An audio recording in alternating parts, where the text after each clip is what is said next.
Hey guys, it's Ashley and welcome to episode number 2 of the Vet School Diaries. Now before we get started, just off the bat here, if you hear any noises in the background, I do have my animals joining me for this episode. My cat Milo is here. He's off to the side here. He's actually just above my head on the desk. He might be making an appearance sometime in the video. And, oh, there he is. There's Milo. Hi buddy. Hey sweetie. And my 2 dogs here, Jack and Teddy. So if you hear anything, that's what it is. So today, we are going to be exposing vet school interviews. I know, this is, a very stressful thing once you get an interview. I mean, it's exciting, but then also the stress sets in because you're like, oh my gosh, what do I do? If I say the wrong thing, they're not going to want me. How do I prepare? So that's why I'm making this video, because I have seen, I'm trying to prepare for my interviews, that there's not very many resources out there for aspiring vets for vet school interviews. There's a lot of stuff out there for med interviews, but not so much stuff for vets, so that's what I'm trying to help with. Now, just before I get started, again, another disclaimer. I am applying to UK schools, so this does mostly apply to that system. And UK vet schools seem to be very protective over what information you are allowed to share about the interview process and what they share. So keeping that in mind, I'm only going to be sharing information that the schools have published themselves specifically in an effort to not get in trouble and not get disqualified before I actually go to my interviews. So yeah, let's get started. So to prepare for my interviews, I've actually made a little checklist here. I don't know if you guys can see that. So the first thing I'm doing is I'm just going through my personal statement and basically just ripping it apart, going through it piece by piece and examining every single thing I've said. So for example, in mine, let me just pull up my personal statement here. The first thing I said was, my long-standing interest in animal welfare is why I wish to become a veterinarian. Wild animals have always fascinated me, and I have always been deeply concerned with their welfare and long-term survival. So basically what I would do with that is kind of dissect, like, okay, what is it about animal welfare that interests me? Why am I interested in that? Because vet schools, for sure, if you have a panel interview, and maybe even an MMI, they're going to ask you that. They're going to ask you everything about your personal statement. They're going to say, why do you want to be a vet? Why are you interested in animal welfare? Why are you interested in large animal health? Why are you interested in public health? Anything like that. They just really want to know that you for sure know your stuff and that you're not just making things up on your personal statement in order to get an interview. So basically, yeah, just go through and make sure you really dissect your personal statement, take apart everything you said, and pull out more information about it. And here I've talked about my placements at different vet practices, different volunteer sites that I've been at, and a farm placement that I went to. For the farm placement, for example, I'm making sure that I know the different breeds of sheep that I worked with, the reasons behind all of the tasks that I did, making sure that I know absolutely everything that they could ask me things about.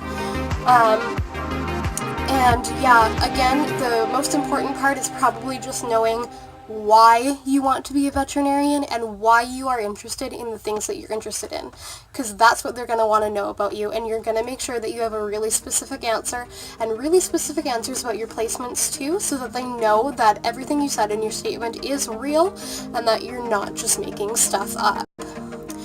And yeah, so basically that covers the personal statement. And then the next thing I'm doing is I am researching different current events in the veterinary world, because that's another thing that I've heard that vet schools do ask you about. I've heard that you should have one local story, and local could be, you know, the city you live in, your region, your province, state, whatever, one national story and one international story to talk about. And this isn't just limited to the vet world. They also want to know that you do pay attention to the news, so maybe you want to have an economic story to talk about, or something else that you think is important on an international or national scale that's in news.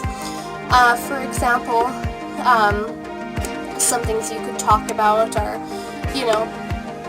hot topics that you've read about on maybe the Vet Times or something like that. If you go to the Student Room, which is a UK website that basically is everything to do with applying to university and applying to different programs, if you go on there and you type in veterinary interview preparation thread, that is an awesome resource, and on there she has a bunch of different things that you can research, a bunch of different current events, everything from public health to animal welfare to, animal oncology, everything you could possibly want, mad cow disease, Harambe the gorilla, Cecil the lion, everything is on there, different diseases. Make sure you go on there and research all of those topics. You don't have to have like a 10,000 word dissertation prepared on it, but just make sure you know, so that if they ask you a question, you're going to have an answer prepared. So yeah, that's a really important thing to do. And another really, really great resource that I have personally found is if you go to the Animal Welfare Foundation website, they have a bunch of really great what would you do case studies in their student sections. So for example, there's one on greyhound racing, and you're a vet, and oh, that's my dog. Hey Jack, hey baby, hello. He's crying because he wants his bone. But yeah, it talks about greyhound racing, and you're a vet, and what would you do if you're at the track and one of the dogs get injured. There's another one, what would you do if you're a large animal vet, and Jack, come over here, and there's an injured what do you do, and it takes into consideration the ethical, social, and economic decision-making processes. So that's a really great way to prepare for ethical dilemmas, I think.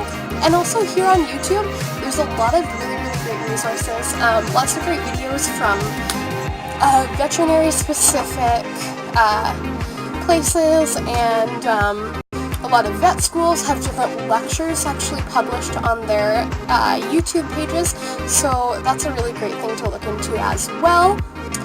And also, if you go on Coursera and you search up the University of Edinburgh, they actually have a bunch of free courses.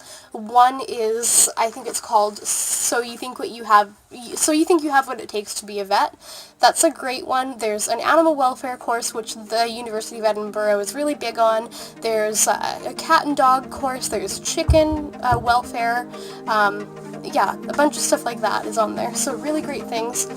And also, I recommend downloading the app Scribd.